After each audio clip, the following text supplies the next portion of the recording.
Date आज 16 मार्च 2023। ये सब टॉपिक डिस्कस करेंगे इस क्लास में। फर्स्ट टॉपिक है अटल सारथी। ये रिसेंटली लॉन्च किया है नीति आयोग ने। प्रीलिम्स और जीएस पेपर 2 और 3 के लिए इम्पोर्टेंट है। नीति आयोग आप जानते हो 1 जनवरी 2015 से पहले ये प्लानिंग कमीशन इसका नाम था। 1 जनवरी 2015 से नीति आयोग है। National institute for transforming India इसकी फुल फॉर्म है। एक थिंक टैंक है जो इंडिया के लिए पॉलिसी बनाता है। ये नॉन कॉन्स्टिट्यूशनल और नॉन स्टैट्यूटरी बॉडी है क्योंकि इसे गवर्नमेंट ने रिजोल्यूशन पास करके बनाया था। तो नीति आयोग ने लॉन्च किया है अटल सारथी। क्या है ये एक सेल्फ मॉनिटरिंग फ्रेमवर्क है। किसकी मॉनिटरिंग करेगा? यानी कि खुद ही इसमें मॉनिटरिंग करनी है। किस चीज़ की? जो अटल टिंकरिंग लैब है उसकी मॉनिटरिंग करनी है। और ये अटल टिंकरिंग लैब क्या है? देखो, ये जो लैब है लॉन्च की थी अटल इनोवेशन मिशन के अंदर। अटल इनोवेशन मिशन भी नीति आयोग ने लॉन्च किया था। हमारे इंडिया में इनोवेशन को ज़्यादा से ज़्यादा रिसर्च हो, डेवलपमेंट हो, उसके लिए अटल इनोवेशन मिशन लॉन्च किया था। उसके अंदर ये अटल टिंकरिंग लैब बनाई गई थी कि वहाँ पे रिसर्च हो, नई इनोवेशन आए। तो ये लैब के अंदर ही ये लॉन्च किया है अटल सारथी, यानी कि उनकी मॉनिटरिंग की जा सकेगी, सेल्फ मॉनिटरिंग की जा सकेगी कि जो ये इनोवेशन का इकोसिस्टम कितना ग्रो हो रहा है, कितना स्ट्रेंथन कर रहा है।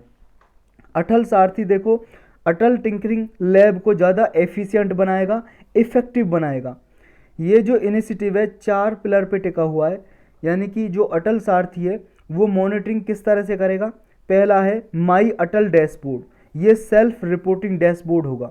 यानी कि अटल टिंकरिंग जो लैब बनी हुई है उनमें एक सेल्फ रिपोर्टिंग डैशबोर्ड होगा। नेक्स्ट पिलर है इसका कंप्लाइंस एसओपी। ये स्कूल्स के लिए देखो ये इंश्योर करेगा कि वो फाइनेंशियल और नॉन फाइनेंशियल कंप्लाइंस कर रहा है कि नहीं कर रहा है। नेक्स्ट है देखो, स्कूल में या कॉलेज में बनाई जाएंगी अटल टिंकरिंग लैब, तो उनमें ही ये कंप्लाइंस के लिए काम करेगा। नेक्स्ट है क्लस्टर बेस्ड अप्रोच। इसमें देखो जो अटल टिंकरिंग लैब है उनका लोकल अथॉरिटी से कोलैबोरेशन कराया जाएगा। नेक्स्ट है performance enablement. Performance enablement matrix. इसमें देखो स्कूल्स को ऑनरशिप प्रोवाइड की जाएगी उनकी परफॉर्मेंस की एनालाइज करने की। तो अब जानते हैं अटल इनोवेशन मिशन कब लॉन्च किया था? 2016 में लॉन्च किया था सेंट्रल गवर्नमेंट ने और नीति आयोग ने लॉन्च किया था। पर्टिकुलरली ऑब्जेक्टिव क्या था इसका? टारगेट यही था कि हमारे इंडिया में नया इनोवेशन का कल्चर आए, एंटरप्रेन्योरशिप का कल्चर आए, ज़्यादा से ज़्यादा उद्योग खुलें, ज़्यादा से ज़्यादा रिसर्च हो हमारे इंडिया में। तो इसके थ्रू सारे जो स्टेक होल्डर हैं उनको एक अपॉर्चुनिटी, मौका दिया, अपॉर्चुनिटी प्रोवाइड की कि वो ज़्यादा से ज़्यादा एक इनोवेशन सिस्टम लेके आए हमारे इंडिया में। इसमें देखो इनोवेशन इकोसिस्टम है उसको एक तरह से एक स्ट्रक्चर प्रोवाइड कर दिया अटल इनोवेशन मिशन ने, और नीति आयोग इसको इम्प्लीमेंट करता है अटल इनोवेशन मिशन को।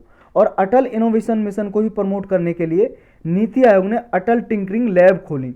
ये अटल टिंकरिंग लैब स्कूल्स में खोली ताकि जो स्कूल चिल्ड्रन हैं उनके माइंड को शुरू से ही एक इनोवेटिव माइंड बनाया जाए, वो ज़्यादा से ज़्यादा क्रिएटिव बने, ज़्यादा से ज़्यादा इनोवेशन लेके आएँ। ये जो चिल्ड्रन मान लो 12 साल का भी है उसको एक टेक्नोलॉजिकल इनोवेशन के लिए एक्सेस मिले कि अगर कोई वो इनोवेशन करना चाहता है और उसके माइंड में कोई आइडिया आ रहा है तो वो अटल टिंकरिंग लैब जो स्कूल में एस्टेब्लिश होंगी वहाँ पे जाके वो रिसर्च कर सके।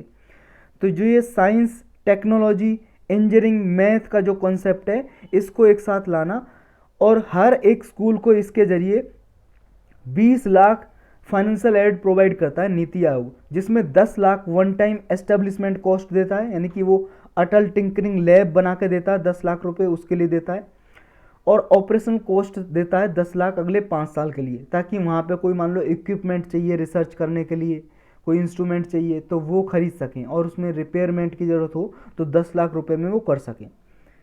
नेक्स्ट टॉपिक है अलूरी सीताराम राजू एंड कोमारम भीम। ये रिसेंटली इसलिए न्यूज़ में है क्योंकि देखो जो RRR मूवी है इसको आपको पता है, इसके गाना है जो नाटू नाटू हमने डिस्कस किया था, उसको ऑस्कर अवार्ड मिला है। ऑस्कर अवार्ड को अकेडमी अवार्ड के नाम से भी जानते हैं, और ऑस्कर अवार्ड सबसे पहले 1929 में दिए गए थे। ये अमेरिका की एक अकेडमी है, अगर अमेरिका की अकेडमी, वो इस अवार्ड को देती है, ऑस्कर अवार्ड को, बेस्ट फिल्म के लिए, बेस्ट एक्टर के लिए, बेस्ट एक्ट्रेस के लिए, बहुत सारी कैटेगरी है जिसमें अवार्ड देती है। हमारे इंडिया को बेस्ट डॉक्यूमेंट्री में मिला है द एलिफेंट विस्पर को, और ये गाना है बेस्ट ओरिजिनल सॉन्ग की कैटेगरी में नाटू नाटू को मिला है। तो जो ये मूवी बनाई गई थी आरआर, ये मूवी बनाई गई थी अलूरी सीताराम राजू और कोमरम भीम से इंस्पायर होके। ये फ्रीडम फाइटर थे, हमारे इंडिया के लिए, आज़ादी के लिए लड़ाई लड़ी थी इन्होंने। तो इनके बारे में हमें मेनली जानना है, अलूरी सीताराम राजू और कोमरम भीम कौन थे। ये देखो इमेज में देख सकते हो आप, ये हैं अलूरी सीताराम राजू और ये हैं कोमरम भीम, और ये भाई साहब आरआर मूवी के हीरो रामचरण जी, और ये हैं आपके जूनियर एनटीआर, इन्होंने रोल प्ले किया था इस मूवी में। अलूरी सीताराम राजू देखो, ये इन्होंने देखो ब्रिटिश इंडिया में गुरिल्ला वारफेयर किया था इनके अगेंस्ट। गुरिल्ला वारफेयर क्या होता है? छुप के वार करना, एक टेक्निक होती है, छुप के इसमें वार किया जाता है ताकि दुश्मन को पता ना चले, इस तरह से ये टेक्निक होती है। तो ये गंजम डिस्ट्रिक्ट, विशाखापत्तनम एरिया है, गोदावरी डिस्ट्रिक्ट है, इस एरिया में यहाँ पे ये हिली पीपल थे और इस यहाँ पे रहते थे। लेकिन हुआ क्या था, देखो ब्रिटिश इंडिया ने, ब्रिटिश गवर्नमेंट ने एक लॉ पास किया, फॉरेस्ट एक्ट 1882। जब ये फॉरेस्ट कानून जारी किया, लागू किया 1882 में, तो इसके तहत जो वहाँ पे ट्राइबल पीपल रहते थे, जंगलों में जो जनजाति रहती थी, उसको जंगलों को काटने की अनुमति नहीं थी। ना तो वो वहाँ पे कुछ काट के पेड़ ले जा सकते थे, ना वहाँ पे ऐसा एरिया जो प्रोटेक्टेड था वहाँ पे घूम सकते थे। तो अब देखो ये जो जंगली लोग थे यहाँ पे, ट्राइबल पीपल, इनकी ट्रेडिशनल कल्टीवेशन थी, ये यहाँ पे कल्टीवेशन करते थे, खेती करते थे, जिसका नाम है पोडू कल्टीवेशन। शिफ्टिंग कल्टीवेशन ही है ये। शिफ्टिंग कल्टीवेशन आप जानते हो, कई बार हमने डिस्कस किया है। इसमें करते क्या है, देखो यहाँ पे जैसे जंगल है, एक एरिया में यहाँ पे पेड़ काटेंगे और यहाँ पे खेती करना शुरू कर देंगे, लेकिन 4-5 सालों में यहाँ की जो मिट्टी है उसकी जो फर्टिलिटी है, उर्वरकता है, वो ख़त्म हो जाती है। फिर ये दूसरी जगह पेड़ काटते हैं, वहाँ पे खेती करना शुरू कर देते हैं, यानी कि शिफ्ट हो जाते हैं ये, इसलिए बोलते हैं शिफ्टिंग कल्टीवेशन। लेकिन आंध्रा में, वहाँ पे आंध्रा में इस एरिया में, गोदावरी विशाखापत्तनम एरिया में, इसको लोकल नेम से पुकारते हैं पोडू। पोडू का मतलब शिफ्टिंग है, या इसे झूम कल्टीवेशन भी बोलते हैं, या बर्न और स्लैश कल्टीवेशन भी बोलते हैं। तो इनको मना कर दिया कि अब ये नहीं करेंगे ये कल्टीवेशन। तो अब जब ये कल्टीवेशन नहीं करेंगे, इनको तो लगा कि हमारे जो अधिकार थे, हमारी जो ज़मीन थी, वो छीन ली इनसे। ब्रिटिश गवर्नमेंट ने ये एक्ट पास करके, क्योंकि बैन कर दिया, ना तो वो माइनर फॉरेस्ट प्रोड्यूस वहाँ से कलेक्ट कर सकते हैं जंगलों से, जैसे मान लो लकड़ी लेके आते थे वो जलाने के लिए, या कोई फल वगैरह लेके आते थे, या रूट्स वगैरह, लीव्स, पत्ते लेके आते थे। ट्राइबल पीपल को फोर्स किया गया कि वो कॉलोनियल गवर्नमेंट है, लेबर का काम करें, वो वहाँ से फॉरेस्ट से जो पहले लिया करते थे प्रोडक्ट, वो ना लें। तो अब इनमें एंटी गवर्नमेंट सेंटीमेंट जनरेट हो गई, यानी कि ये गवर्नमेंट के खिलाफ इन्होंने एक तरह से रेजिस्टेंस क्रिएट किया। 1922 में इन्होंने अलूरी सीताराम राजू की अध्यक्षता में, एक तरह से लीडरशिप में, इन्होंने एक रंपा रिबेलियन स्टार्ट कर दिया। रंपा विद्रोह बोलते हैं, या रंपा रिबेलियन, या मान्यम रिबेलियन के नाम से जानते हैं। तो इन्होंने क्रांति शुरू कर दी। अब जो रिबेलियन है, विद्रोह, इसमें गुरिल्ला वारफेयर का यूज किया गया और 1924 तक चला ये, मई 1924 तक। अगस्त 1922 में स्टार्ट हुआ था ये विद्रोह अंग्रेजों के खिलाफ। किस लिए हुआ था? ये अपना अधिकार चाहते थे जंगलों का वापस, इसलिए लड़े थे। तो जो राजू जी हैं, ये करिश्मेटिक लीडर थे इनके, जिन्हें मान्यम विरुडी के नाम से भी जाना जाता था। मान्यम विरुडी का मतलब है, ये तेलुगु भाषा में हीरो ऑफ जंगल, जंगल का हीरो। फाइनली ये जो मान्यम रिबेलियन था, या रंपा रिबेलियन, ये ख़त्म हो गया जब जो सीताराम, अलूरी सीताराम राजू जी है, इनको पकड़ लिया गया, अंग्रेजों द्वारा कैप्चर कर लिया गया और इनको मार दिया गया, एग्जीक्यूट कर दिया गया। तो फिर ये रेबेलियन ख़त्म हो गया। नेक्स्ट है कोमारम भीम। ये देखो इनका जन्म होता है गोंड ट्राइबल कम्युनिटी में। गोंड एक प्रजातीय अनुसूचित जनजाति में आती है, एसटी कैटेगरी में आती है, उनमें इनका जन्म हुआ। ये देखो कोमारम भीम डिस्ट्रिक्ट, इसका नाम चेंज कर दिया है, पहले इसका नाम कुछ और था, 2016 में इस डिस्ट्रिक्ट का नाम रख दिया इन्हीं के नाम पे, कोमारम भीम डिस्ट्रिक्ट। यहाँ पे संकेपल्ली नाम का विलेज है, वहाँ पे इनका जन्म होता है कोमारम भीम का।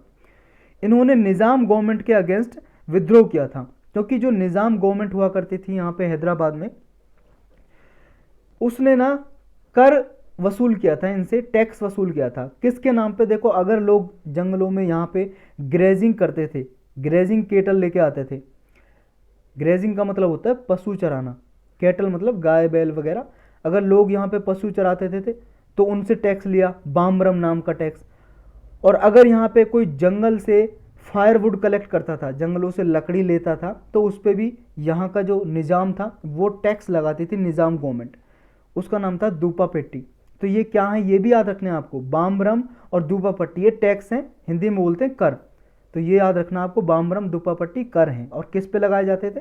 अगर कोई ग्रेजिंग कैटल लेके आता था पीपल जंगलों में, उन पे टैक्स लगाया जाता था। अगर कोई फायरवुड कुकिंग के लिए जंगलों से लकड़ी लेने जाता था तो उस पर भी टैक्स लगाया जाता था। तो इसी के विरोध में कोमारम जो भीम थे, कोमरम भीम या कोमारम भीम, उन्होंने ये मैसेज दिया, जल जंगल जमीन। यहीं से निकल के आया पहली बार एक कंसेप्ट, जल जंगल जमीन। जल का मतलब वाटर, जंगल मतलब फॉरेस्ट, जमीन मतलब लैंड, कि ट्राइबल पीपल के लिए जल जंगल जमीन हमारा है। तो इन्होंने विद्रोह किया इसका, जो इंडिजिनस पीपल हैं उनके राइट के लिए इन्होंने हक के लिए, उनके हक के लिए लड़ाई लड़ी। तो यही था इनके बारे में।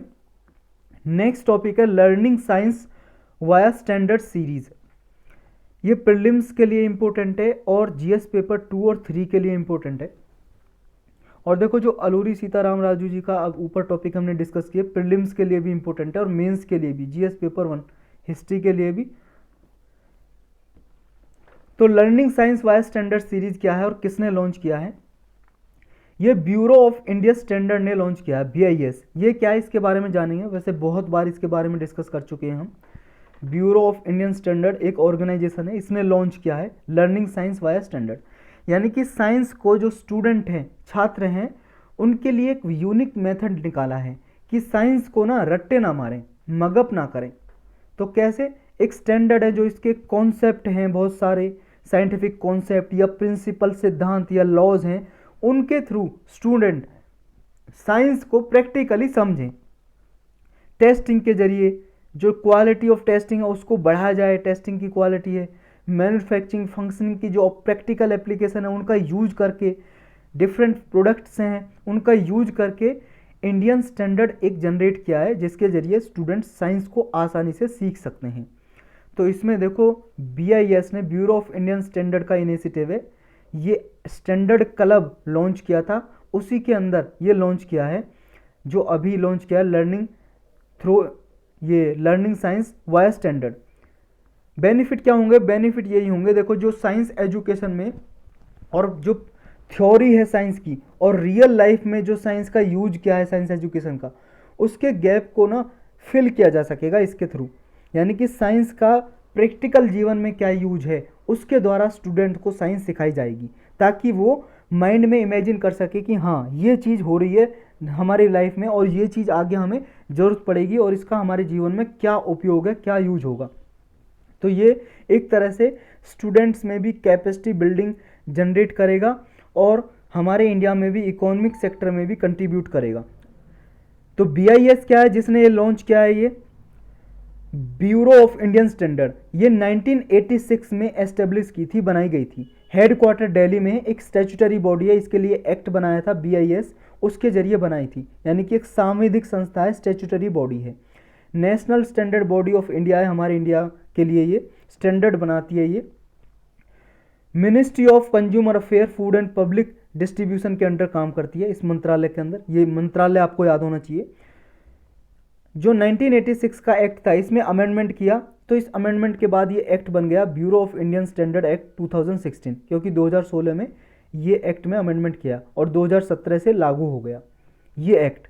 तो यही टॉपिक थे। अब कुछ टॉपिक जो रिसेंटली और न्यूज में रहे थे उनके बारे में डिस्कस कर लेते हैं, या पिछले साल में जो न्यूज में रहे थे, जो मोस्ट इंपॉर्टेंट है आपके प्रीलिम के लिए भी, मेंस के लिए भी। मोस्टली आपके प्रीलिम को टारगेट किया जा रहा है अभी।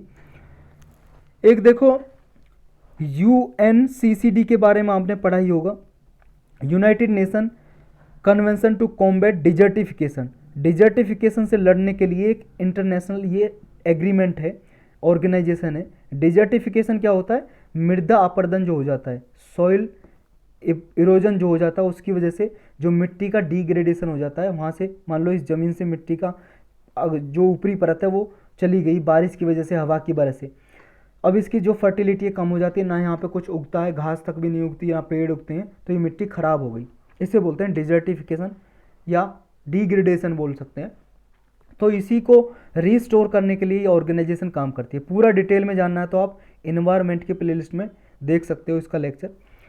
तो इसका भी हर 2 साल में इसकी ना लगभग मीटिंग होती है। जो मीटिंग होती है इसकी, उसको कॉन्फ्रेंस ऑफ पार्टी बोलते हैं। जैसे यूएनएफसीसी की मीटिंग होती है उसको भी कॉन्फ्रेंस ऑफ पार्टी बोलते हैं, इसकी मीटिंग को भी कॉन्फ्रेंस ऑफ पार्टी बोलते हैं। 2022 में पिछले साल हुई थी इसकी कॉन्फ्रेंस ऑफ पार्टी 15वीं मीटिंग हुई थी। कहाँ पे हुई थी? ये देखो एक कंट्री है अफ्रीका में, वेस्ट अफ्रीका में। यहाँ देखो आप, ये देखो ये वाली येलो दिखाई दे रही है, जो ऑरेंज कलर या येलो, ये है कोटे डी आइवोर। कोटे डी आइवोर, इसकी प्रोनाउंसिएशन कुछ और भी हो सकती है। कोटे डी आइवोर है जो, यहाँ पे जो कैपिटल है इसकी, कैपिटल का नाम क्या है? अबिदजन। अबिदजन, यहाँ पे ये मीटिंग हुई थी। तो यहाँ पे कुछ एक अबिदजन नाम से डिक्लेरेशन जारी की, घोषणा पत्र, अबिदजन डिक्लेरेशन, और एक अबिदजन कॉल। तो ये अबिदजन कॉल किससे रिलेटेड है आपको ये पता होना चाहिए। ये इससे रिलेटेड है कि इसमें क्या है, long term environmental sustainability, long term environmental sustainability को इसमें बूस्ट करना है, कि इन्वायरमेंट के सस्टेनेबिलिटी को लॉन्ग टर्म के लिए इंक्रीज करना है। इसका टारगेट ये है।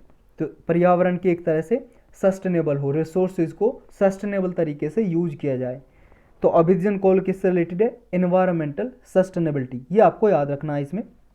और जो देखो जो यूएनसीसीडी है, इसका टारगेट ये रखा गया कि इसमें देखो इंडिया का टारगेट तो ये है कि यूएनसीसीडी का इंडिया भी मेंबर है। तो इंडिया का टारगेट ये है कि 2030 तक आते आते 26 मिलियन हेक्टेयर की जो लैंड है जो डिग्रेड हो चुकी है उसको रीस्टोर करना है, दोबारा से वहाँ पे रीस्टोर करना है। उसकी मिट्टी की जो फर्टिलिटी है दोबारा से रीस्टोर करना, जनरेट करना, ताकि वहाँ पे कुछ उगाया जा सके, पेड़ पौधे घास या कल्टीवेशन की जा सके। तो टारगेट इंडिया का कितना है? 26 मिलियन हेक्टेयर 2030 तक रीस्टोर करना है, दोबारा से सही करना मिट्टी को। और ग्लोबली यूएनसीसीडी का टारगेट क्या है इसमें? इसका टारगेट है कि 1 बिलियन, 1 बिलियन में होता है 100 करोड़, यानी कि 100 करोड़ हेक्टेयर भूमि को रीस्टोर करना है 2030 तक। तो ये आपको याद रखना है इसके टारगेट। और अबिदजन डिक्लेरेशन क्या है? अबिदजन डिक्लेरेशन है, घोषणा पत्र भी बोल सकते हैं हिंदी में, अबिदजन घोषणा पत्र या डिक्लेरेशन। इसमें क्या है? जेंडर इक्वलिटी, जेंडर इक्वलिटी लेके आनी है। जेंडर इक्वलिटी का मतलब यानी कि लिंग में समानता, लड़के और लड़की में या पुरुष महिला में भेदभाव ना हो। किसके लिए?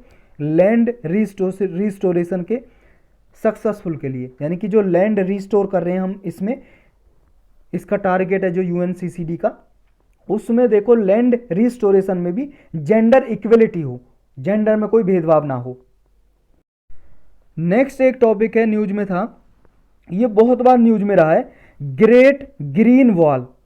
ग्रेट ग्रीन वॉल ये किसने लॉन्च की और किस लिए, ये जानना है आपको। Great green wall African led movement है, अफ्रीका ने ये लॉन्च किया, पूरे अफ्रीकन कंट्री हैं जो अफ्रीका में कंट्री हैं उन्होंने लॉन्च किया। इसका टारगेट क्या है? इसका टारगेट ये है, इंडिया का जो इंटायर रीजन है, सॉरी इंडिया नहीं अफ्रीका का, अफ्रीका ने लॉन्च किया है, तो अफ्रीका का जो रीजन है पूरा, उसमें 8000 किलोमीटर के एरिया में पेड़ उगाने, ट्री उगाने। ये देखो मेनली अफ्रीका का जो विड्थ है, इसमें 8000 किलोमीटर एरिया में पेड़ उगाने हैं। तो ये है ग्रेट ग्रीन वॉल। एक देखो एक न्यूज में था, इंटरनेशनल डार्क स्काई वीक, अभी एक डार्क स्काई वीक ऑब्जर्व किया। इंटरनेशनल डार्क स्काई वीक मतलब एक सप्ताह को डिक्लेयर कर दिया इंटरनेशनल डार्क स्काई वीक। किसने किया ये देखो एनुअल इवेंट है, हर साल होता है। इसे कराती है एक एसोसिएशन है, international dark sky association, international dark sky association. ये कराती है इसको हर साल, हर साल कराती है इंटरनेशनल डार्क स्काई वीक को। ये याद रखना आपको कौन कराता है इसको, इंटरनेशनल डार्क स्काई एसोसिएशन। कई बार ऐसे क्वेश्चन पूछते हैं यूपीएससी ने प्रीलिम्स में, तो इंटरनेशनल डार्क स्काई एसोसिएशन इसे कराती है एनुअली। इसका काम क्या है, इसमें यह है देखो, जो लाइट पॉल्यूशन हो रहा है ना, लाइट पॉल्यूशन मतलब बिजली जल रही है, इससे आर्टिफिशियल लाइट जल रही है। दिन में देखो सूरज की रोशनी होती है ठीक है, लेकिन रात में जो लाइटें जलाई जाती हैं इससे बोलते हैं लाइट पॉल्यूशन हो रहा है। इससे जो नेगेटिव इम्पैक्ट पड़ रहे हैं, इससे जो नकारात्मक प्रभाव पड़ रहे हैं, उसके लिए अवेयरनेस, जागरूकता फैलानी है लोगों में। और इससे नकारात्मक यानी कि नेगेटिव इम्पैक्ट क्या पड़ते हैं लाइट पॉल्यूशन से। देखो भाई साहब, जब रात में लाइट जली रहेगी तो बहुत सारे पशु पक्षी को नुकसान होता है, क्योंकि बहुत सारे पशु पक्षी रात में सोते हैं, वो पैसिव होते हैं। और जब लाइट जली रहेगी तो इसकी वजह से उनका जो सिरकाडियन सिस्टम है, सिरकाडियन रिदम बोलते हैं, सिरकाडियन रिदम है, उसको प्रभाव पड़ेगा। और देखो जब रात में सोते हैं आप भी, ह्यूमन या एनिमल, तो लाइट नहीं जली होनी चाहिए। अगर लाइट जली रहती है तो एक हार्मोन होता है बॉडी में मेलाटोनिन नाम का हार्मोन, ये बॉडी में नहीं बनता है, जिसकी वजह से बॉडी को नुकसान होता है। तो लाइट पॉल्यूशन से ये प्रभाव पड़ते हैं। नेक्स्ट टॉपिक है एक पुनीत सागर अभियान। ये पुनीत सागर अभियान लॉन्च में था। किसने लॉन्च किया है और क्या इसका टारगेट है अभियान का मतलब कैंपेन भी बोल सकते हो आप। पुनीत सागर अभियान किसने लॉन्च किया था, ये एनसीसी ने लॉन्च किया था, नेशनल कैडेट कॉर्प। जानते हो आप एनसीसी, आप कॉलेज में जब होते हो एनसीसी ज्वाइन कर सकते हो, जो भी मान लो मिलिट्री में जाना चाहता है या पुलिस में जाना चाहता है, एनसीसी ज्वाइन करता है तो उसे एक्स्ट्रा नंबर मिल जाते हैं, एक्स्ट्रा प्रॉफिट, मतलब एक तरह से प्रॉफिट मिलता है, बेनिफिट मिलता है अगर कोई सेना में जाना चाहता है तो नेशनल कैडेट कॉर्प है जो, उसने इसको लॉन्च किया पुनीत सागर अभियान को, और इसको ज्वाइन किया यूनेप ने, यूनाइटेड नेशन इन्वायरमेंट प्रोग्राम। तो इसको दोनों मिलकर चला रहे हैं पुनीत सागर अभियान को, एनसीसी नेशनल कैडेट कॉर्प और यूनाइटेड नेशन इन्वायरमेंट प्रोग्राम। ये यूनाइटेड नेशन की एक स्पेशलाइज एजेंसी है यूनेप, इसके बारे में बहुत बार डिस्कस कर चुके हैं हम। तो ये दोनों मिलकर चला रहे हैं। टारगेट क्या है पुनीत सागर अभियान का, जो प्लास्टिक पॉल्यूशन है उसके इश्यू को टैकल करना। प्लास्टिक पॉल्यूशन, जो प्लास्टिक से प्रदूषण होता है उसको हैंडल करना, इसका काम है पुनीत सागर अभियान का। नेक्स्ट टॉपिक है देखो, दो पेस्टिसाइड हैं बहुत ही ज़्यादा न्यूज में थे। एक है इप्रोडियोन या इप्रोडायोन, और एक है आपका टर्बूफोज। ये दो पेस्टिसाइड न्यूज में थे। पेस्टिसाइड जानते हो आप, कीटनाशक फसलों में डाले जाते हैं या फसल उगाई जाती है, क्रॉप कल्टीवेशन करते हैं, उसमें कीटनाशक दवाई डालते हैं, छिड़कते हैं ताकि कीट ना लगे या कोई खरपतवार ना हो, घास वगैरह ना हो, वीडीसाइड होते हैं जो।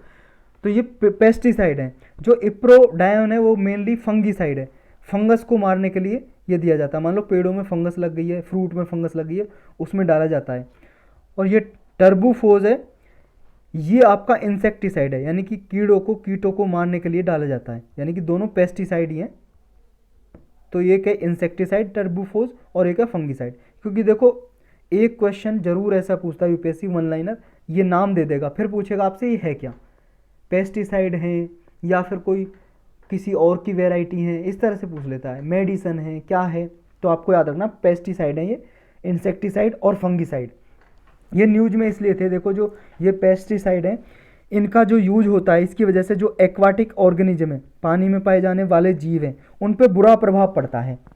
और ये देखो लीगली इनकी रिकमेंडेशन अभी दी थी यूज करने की। जो आपका रोटरडम कन्वेंशन है ना, रोटरडम कन्वेंशन के बारे में देखो अलग से लेक्चर बना हुआ है, इन्वायरमेंट की प्लेलिस्ट में आप देख सकते हो। रोटरडम कन्वेंशन हुई थी एक 1998 में, 1988 में हुई थी ये कन्वेंशन, एक मीटिंग हुई थी रोटरडम नाम की जगह पे, रोटरडम कन्वेंशन नाम रख दिया। 1998 में हुई थी और ये 2004 में लागू हुई गई थी, और 2006 में इंडिया ने ज्वाइन कर लिया था, इंडिया भी मेंबर है इसका रोटरडम कन्वेंशन का। तो ये जो जितने भी ट्रेड होती है, जितने भी व्यापार होता है, ट्रेड होती है किस में? हजार्डस केमिकल में। हजार्डस केमिकल का मतलब है जो नुकसानदायक केमिकल होते हैं, हजार्डस केमिकल। जो हजार्डस केमिकल में ट्रेड होती है उसके लिए ये रूल्स रेगुलेशन बनाती है रोटरडम कन्वेंशन। एक तरह से ऑर्गेनाइजेशन समझ लो, कन्वेंशन समझ लो। याद रखना, ट्रेड के लिए, हजार्डस केमिकल में ट्रेड के लिए रोटरडम बनाती है। और अगर ट्रांस बाउंड्री मूवमेंट होता है किसी वेस्ट का, कोई डिस्पोजल करना है, कोई डिस्पोजल कर रहा है किसी वेस्ट को, वेस्ट जनरेट हो रहा है कहीं से, अगर ट्रांस बाउंड्री मूवमेंट हो रही है, ट्रांस बाउंड्री मतलब एक कंट्री से दूसरी कंट्री में मूवमेंट हो रही है किसकी? हजार्डस वेस्ट की। जो खतरनाक वेस्ट है उसे कोई कंट्री डिस्पोज करना चाहता है दूसरी कंट्री में, ट्रांस बाउंड्री मूवमेंट हो रही है किसकी? याद रखना है, ये बार बार कह रहा हूं, ट्रांस बाउंड्री मूवमेंट, ये वर्ड हजार्डस वेस्ट का हो रहा है, तो इसके लिए है बेसल कन्वेंशन। बेसल कन्वेंशन, तो बेसल कन्वेंशन और ये रोटरडम कन्वेंशन में डिफरेंस क्या है पता होना चाहिए। ये हजार्डस केमिकल के ट्रेड के लिए और वो ट्रांस बाउंड्री मूवमेंट के लिए, वेस्ट, हजार्डस वेस्ट का जब ट्रांस बाउंड्री मूवमेंट होता है। मैच द फॉलोइंग में पूछ ली जाते हैं ये। अभी पढ़ रहे हैं हम रोटरडम कन्वेंशन। इसके अंदर देखो एक फ्रेमवर्क है जिसे बोलते हैं प्रायर, रोटरडम कन्वेंशन की बात कर रहे हैं, प्रायर इन्फॉर्म्ड कंसेंट। ये प्रायर इन्फॉर्म्ड कंसेंट है, ये एक फ्रेमवर्क है, ये रिकमेंडेशन करता है, एक तरह से डिसीजन लेता है। कोई भी कंट्री इंपोर्ट करती है कोई भी केमिकल, हजार्डस केमिकल, उसकी इंफॉर्मेशन देता है सारी जो मेंबर कंट्री हैं रोटरडम कन्वेंशन की। तो इसने अभी रिकमेंडेशन दी थी इन दो केमिकल को यूज करने की, ये दो पेस्टिसाइड हैं इनकी।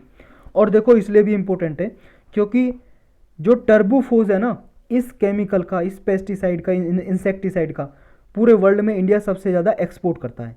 पूरे वर्ल्ड में लार्जेस्ट एक्सपोर्टर है, बेचता है इंडिया पूरे वर्ल्ड में।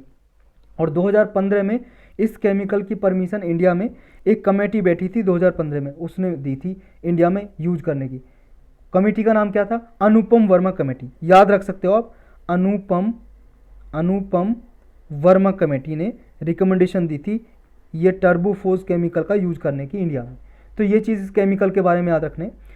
नेक्स्ट आते हैं, देखो एक है global framework, global biodiversity framework. वैसे इसके बारे में ऑलरेडी हम डिस्कस कर चुके हैं, फिर भी पढ़ लेते हैं। Diversity framework, global biodiversity framework, shortcut में बोल देंगे GBF, ग्लोबल बायोडाइवर्सिटी फ्रेमवर्क। ये क्या है? देखो ये स्टेप लिया था लास्ट ईयर 2022 में। 2022 में जो CBD है, यूनाइटेड नेशन की CBD के बारे में भी एक लेक्चर बना हुआ इन्वायरमेंट की प्लेलिस्ट में, डिटेल में देख सकते हो आप। United Nation convention on biological diversity को बचाने के लिए, जो जीव विविधता है उसको बचाने के लिए, जो वैरायटी है लाइफ की पूरे वर्ल्ड में, पेड़ों की, पशु पक्षियों की, जीव जंतुओं की, उस वैरायटी को बचाने के लिए ये काम करती है। ये एक संस्था मान लो, ट्रीटी मान लो, एग्रीमेंट मान लो। ये सब UNCCD हो आपका, या UNCBD हो, या UNFCCC हो, ये सब रियो कॉन्फ्रेंस हुई थी, रियो डी जनेरियो में, ब्राज़ील में एक जगह है, 1992 में, वहाँ से निकले हैं ये सब। देखो उस लेक्चर में जब आप UNFCCC का लेक्चर पढ़ोगे, UNCBD का डिटेल में, वहाँ पे सब पता चल जाएगा आपको। बहुत बार हमने डिस्कस भी किया है। अभी जानेंगे हम ग्लोबल बायोडाइवर्सिटी फ्रेमवर्क। तो ये UNCBD की, जो United Nation convention on biological diversity, ये ऑर्गेनाइजेशन है, इसकी मीटिंग हुई 2022 में, लास्ट ईयर। कौन सी मीटिंग हुई? 15वीं, इसलिए इसका नाम है COP15, कॉन्फ्रेंस ऑफ पार्टी 15, इसकी मीटिंग हुई। कहाँ पे हुई?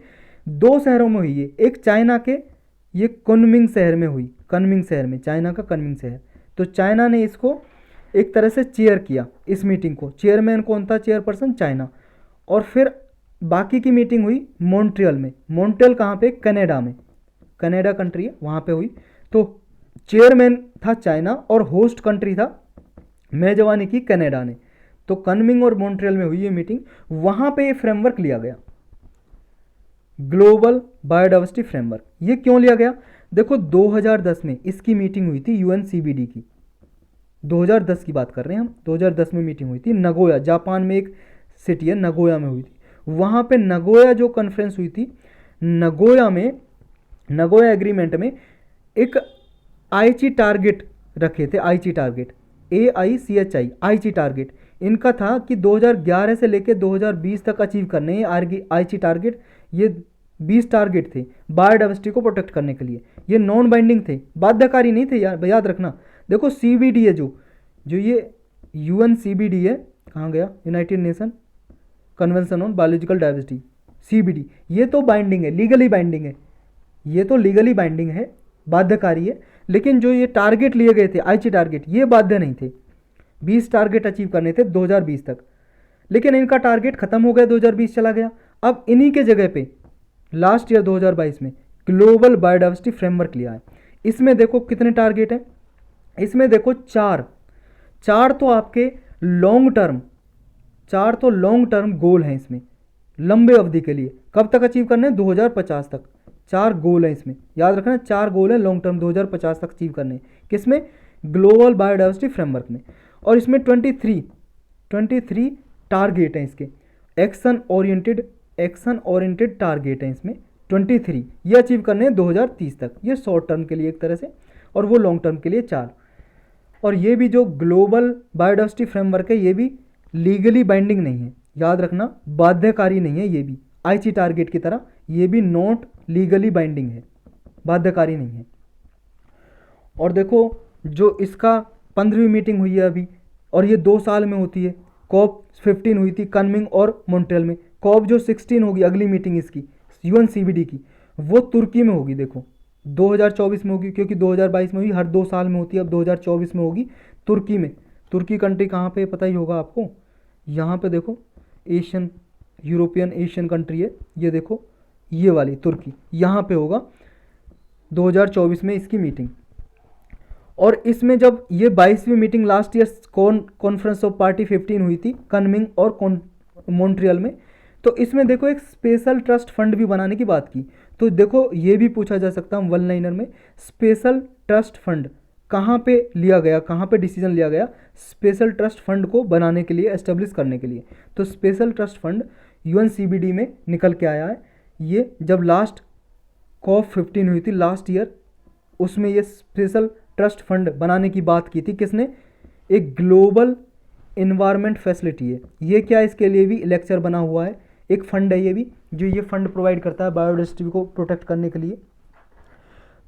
इन्वायरमेंट की प्लेलिस्ट में इसका लेक्चर बना हुआ, वहाँ पे डिटेल में देख सकते हो आप। तो ग्लोबल इन्वायरमेंट फैसिलिटी जो फंड है, इसी ने एक फंड बनाने की बात की है यहाँ पे, स्पेशल ट्रस्ट फंड। ये बनाया जाएगा 2023 तक बना दिया जाएगा, यानी कि 2023 अभी चल रही है, 2023 में ही सेटअप कर दिया जाएगा। और देखो जो ये 23 एक्शन टारगेट है इसके ग्लोबल बायोडाइवर्सिटी फ्रेमवर्क में, उनमें से एक टारगेट ये भी है, बहुत इंपॉर्टेंट है, 30/30 का टारगेट, 30/30 का टारगेट। और ये क्या है 30/30 का टारगेट, इसमें ये पूरे वर्ल्ड का ओशियन और लैंड, कम से कम 30% पूरे वर्ल्ड का ओशियन और लैंड प्रोटेक्ट करनी है, कब तक, 2030 तक। तो 30% 2030 तक ओशियन और लैंड प्रोटेक्ट करनी है इसके अंदर। ये 23 जो टारगेट थे ना ग्लोबल बायोडाइवर्सिटी फ्रेमवर्क में, उसमें है ये एक टारगेट, 23 में से एक। तो ये आपको याद रखना मेनली। 2 टॉपिक और हैं छोटे छोटे से, वो याद रखने आप। एक देखो फर्स्ट रिस्टोरेशन बैरोमीटर रिपोर्ट जारी की है, किसने जारी की है, ये आपको याद रखना है। ये देखो जब हो रही थी ना लास्ट ईयर COP 15 हो रही थी, कहाँ पे, कनमिंग और मॉन्ट्रियल में, उसी के दौरान ये रिपोर्ट जारी की है। किसने जारी की है पहली बार, फर्स्ट रिस्टोरेशन बैरोमीटर रिपोर्ट, ये IUCN ने जारी की है। IUCN में जानते हो आप, इसके लिए भी इन्वायरमेंट में स्पेशल लेक्चर बना हुआ है, डिटेल में देख सकते हो जाके। International union conservation of nature, इसमें देखो गवर्नमेंट नॉन गवर्नमेंटल ऑर्गेनाइजेशन सब पार्टिसिपेट करती हैं। तो ये भी वर्ल्ड वाइड नेचर को प्रोटेक्ट करने का काम करता है IUCN। तो इसने लॉन्च किया था ये रिपोर्ट लास्ट ईयर COP 15 में ही। एक टॉपिक था देखो, विलेज हैं 2 न्यूज में थे, एक गुजरात के कच्छ रीजन में, कच्छ रीजन है जो कच्छ डिस्ट्रिक्ट है गुजरात की, वहाँ पे देखो कुछ विलेज में ऐसे हाउस बनाए गए थे कच्चे, जिनका नाम था ये भुंगा हाउस या भंगा हाउस। ये कच्चे मकान होते हैं ना जो लकड़ियों से बना लिए जाते हैं या मिट्टी से, ये बहुत ज़्यादा न्यूज में थे, क्योंकि देखो जब यहाँ पे गुजरात में अर्थक्वेक आया था तो अर्थक्वेक में सारा कुछ टूट गया था, लेकिन ये कच्चे हाउस नहीं टूटे थे, ना ही कोई नुकसान हुआ था। तो अर्थक्वेक से सरवाइव कर गए थे बंगा हाउस। तो कहाँ पे बनाए जाते हैं बंगा हाउस या भुंगा हाउस या भुंगा हाउस? कच्छ, गुजरात में। मैच द फॉलोइंग में पूछा जा सकता है। एक थे ऐसे ही ये नलुकेट्टू हाउस। ये नलुकेट्टू हाउस केरल में बने हुए हैं, ये भी कच्चे हाउस हैं। ये देखो वहाँ पे जब फ्लड आई थी, बाढ़ आई थी, तो उसमें ये सर्वाइव कर गए थे। थोड़े टेपरिंग में बने हुए थे, इनका जो मतलब मैदान था हाउस के पास ही जो आंगन था, जिसकी वजह से फ्लड का पानी नीचे आसानी से चला गया था नलुकेट्टू हाउस में, तो इनको भी नुकसान नहीं हुआ था ये नेलुकेट्टू हाउस को। तो नेलुकेट्टू हाउस कहाँ पे? केरल में है, और भुंगा हाउस गुजरात में। तो ये मैच द फॉलोइंग में पूछे जा सकते हैं, टर्म न्यूज में थी। एक पेंच टाइगर रिजर्व न्यूज में था। पेंच टाइगर रिजर्व आपको पता ही होगा, वैसे ये महाराष्ट्र में है, ये याद रखना आपको, महाराष्ट्र में। एक देखो ये बारडा या Barda wild life sanctuary news में थी। ये बारदा वाइल्ड लाइफ सेंचुरी कहाँ पे? ये गुजरात में, गुजरात की 2 डिस्ट्रिक्ट में पड़ता है, एक जामनगर डिस्ट्रिक्ट और एक आपका पोरबंदर। पोरबंदर वही डिस्ट्रिक्ट है जहाँ पे गांधी जी का जन्म हुआ। तो जामनगर और पोरबंदर डिस्ट्रिक्ट गुजरात के, उनमें ये Barda wild life sanctuary located है। ये न्यूज में थे। तो यही टॉपिक थे आज के। देखो रिसेंटली जो न्यूज में थे और लास्ट ईयर न्यूज में थे, वो सब डिस्कस किए हमने। आने वाले समय में और ज़्यादा डिस्कस करेंगे।